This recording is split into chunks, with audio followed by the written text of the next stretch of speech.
You're not poor because you lack money. You're poor because a series of distorted beliefs are controlling every decision in your life. From how you view risk, how you judge the rich, to the way you refuse to speak up about your own value. This system is so cleverly embedded, you've mistaken it for common sense. But today, I'm here to tear it apart. This video isn't here to comfort you. It's here to rip through every lie that's keeping you broke and small. If you're not ready to be offended, leave now. But if you're ready to get rich, open your mind and absorb every damn word. Now, let's uncover 10 brutal truths, uncomfortable but undeniable, that explain why the rich break through while the rest stay trapped below. Life owes you nothing. If you're sitting around waiting for luck to strike, you'll die disappointed. The ones who shape their destiny are those who grab the wheel and drive it. While the masses blame circumstances, a small group understands that everything starts in the mind.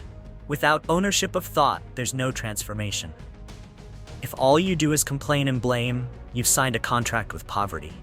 Every result in life is a direct consequence of personal choice. No one's coming to save you. Poor minds love the victim role. They crave sympathy more than breakthrough. They shout, "Life is unfair," without realizing they are the unfairness to themselves. Winners don't blame, they execute. Life is a stage, and those who win are the ones writing the script, not waiting for lines as background extras. The sooner you take full responsibility, even for failures, the sooner you escape the loop. There are two types of people: reactors and creators. Reactors live by impulse, always swayed by the world. Creators live by vision, engineering the world to fit them.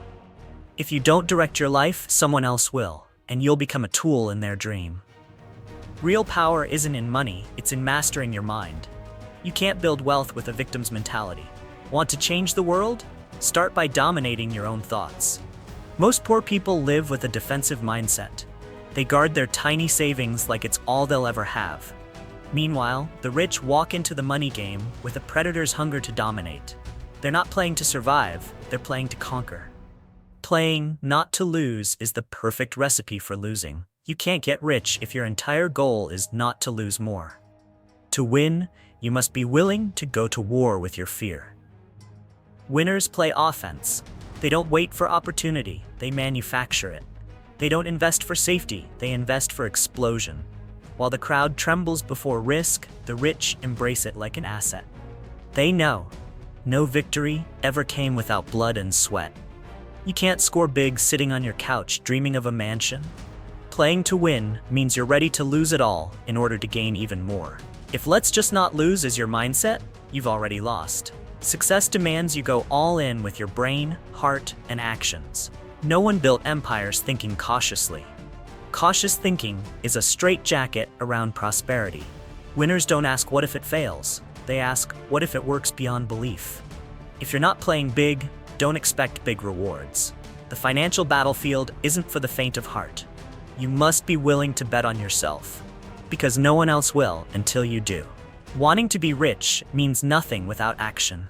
Millions want, but only a few commit. The difference lies in doing it regardless of feelings. The committed don't wait for motivation. They act when it's boring, painful, and uncomfortable. The dreamers wait for ideal conditions. Reality is brutal. Wealth doesn't wait. It belongs to those who work while others rest. If all you do is hope, you're perfect prey for those who planned.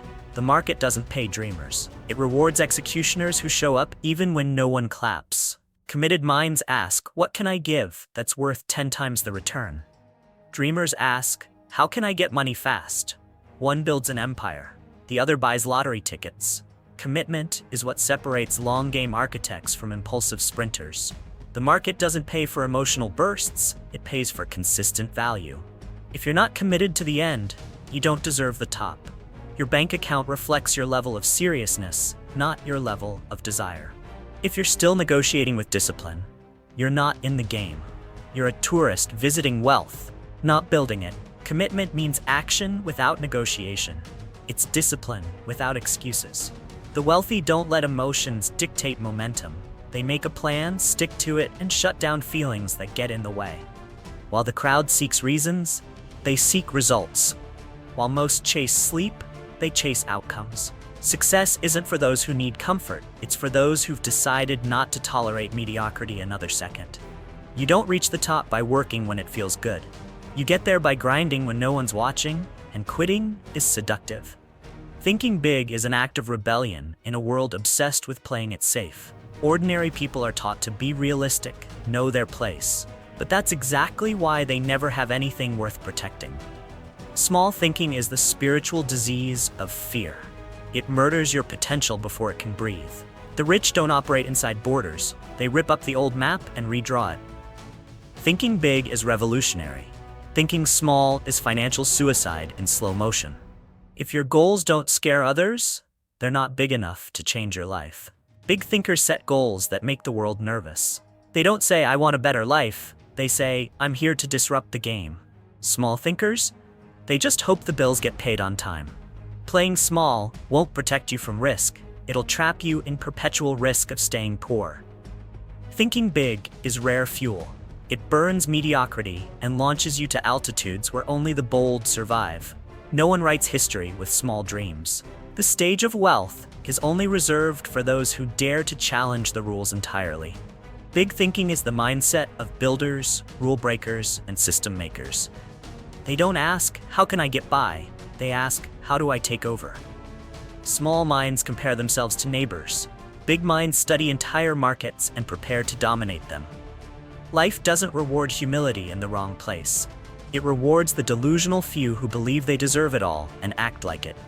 You'll never be taken seriously until your vision forces people to stop and pay attention. Think small and you disappear. Think big and the world has no choice but to listen. Opportunities never disappear. Only those too slow to spot them get left behind. While the successful charge into gaps in the market like missiles, the poor are still asking if it's worth it. Fear paralyzes decision-making. It turns gold doors into brick walls. The rich train their minds to hunt opportunity, not avoid risk. Those obsessed with what could go wrong will never have time to grab what could go right. Fear is not a signal to stop. It's a sign that treasure might be hiding just beneath your hesitation. Blink, and it's gone. The market doesn't care how scared you are. It only rewards those who spot the signal first. The rich move like predators. They smell opportunity in chaos. They don't wait for certainty. They act while others are frozen. The poor want proof, guarantees, safety nets. But by the time they move, the pie's already been sliced. Opportunity doesn't send a second invite. It knocks once, and only those with the guts to move fast answer. It doesn't reward perfection. It rewards nerve. Ready beats perfect, always. If all you see is risk, you'll never see money. Wealth doesn't live in the comfort zone. It lives in the uncertainty you're too afraid to touch. The rich don't chase safety, they chase leverage. Opportunity is like weak Wi-Fi. It flickers briefly. Miss it, and it's gone.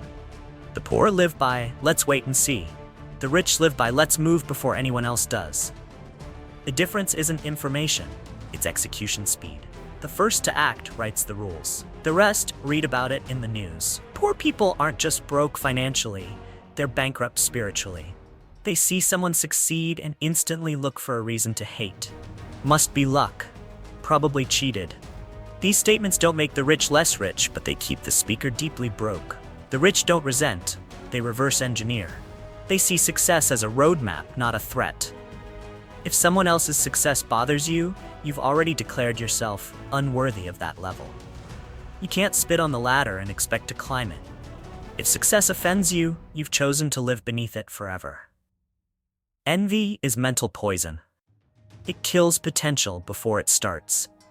Those who hate the successful are often the ones too cowardly to confront their own mediocrity. They're not mad because others succeeded. They're mad because others dared to do what they didn't. While the rich look for collaboration, the poor look for threats. They don't realize celebrating others' wins sends a signal to the universe that you're ready for your own. If you can't cheer for others, don't expect anyone to clap for you. Jealousy is cheap. Respect is leverage. The rich connect with successful people to elevate themselves.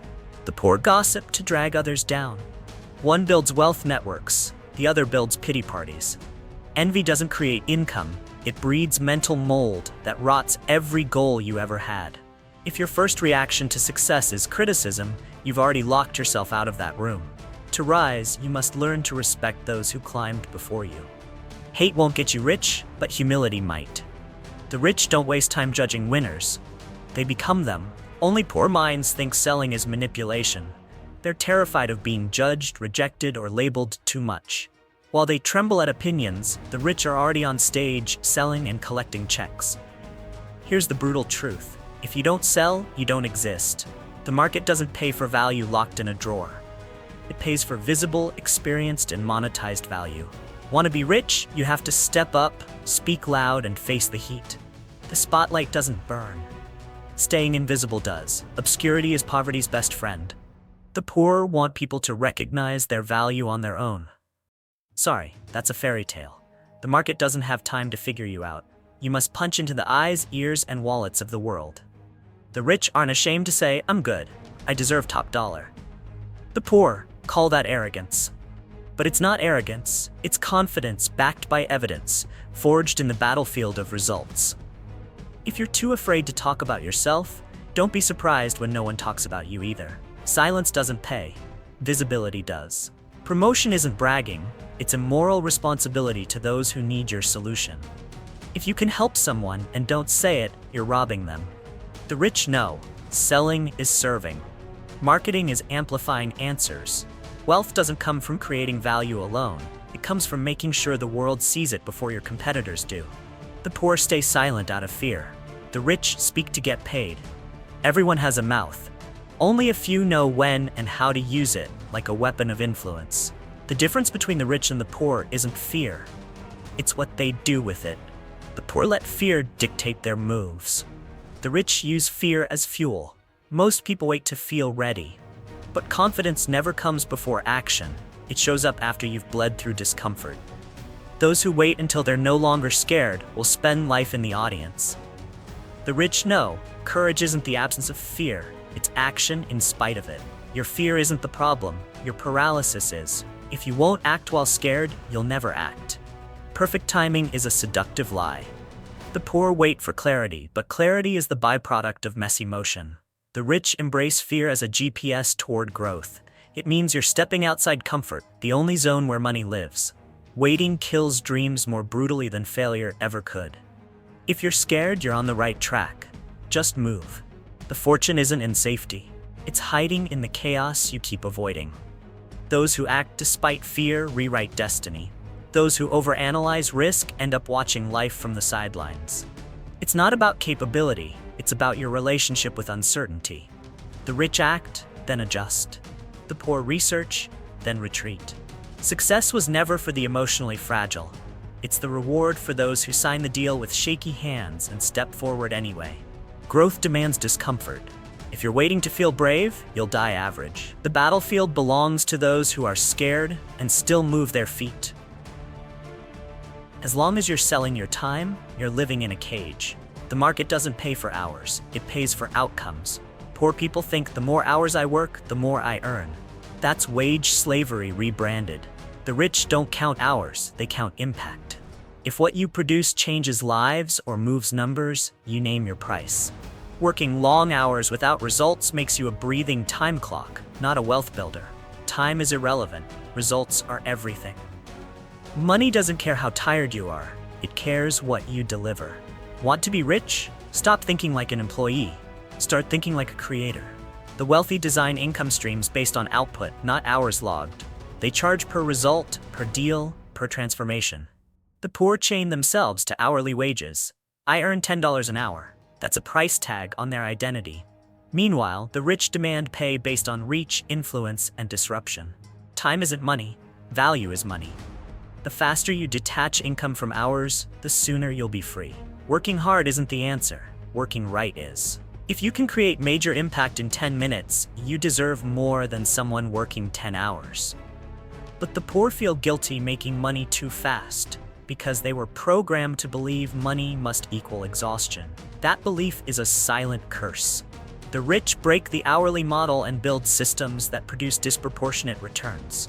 They earn more by doing less, not through laziness, but through strategic leverage. Wealth isn't about effort, it's about understanding how value is measured. Trade time, and you'll always have a ceiling. Trade impact and the sky disappears. Poor people live on income. Rich people live on assets. That's the clearest dividing line in wealth. Income disappears the moment you stop working. Assets keep printing money while you sleep or travel. The rich know if your money doesn't work for you, you'll be working for money forever. The poor have a paycheck but no freedom. The rich build pipelines that never stop flowing. They own machines, systems, investments, because they don't want more hours. They want money that moves without them. If your money needs you to exist, you don't own it. It owns you. The poor ask, how can I earn more? The rich ask, how can I multiply? Most trade 8 hours for a check, then spend it on liabilities. The rich pour it into assets, stocks, real estate, businesses, tech, digital cash flows. The poor chase gadgets. The rich buy engines.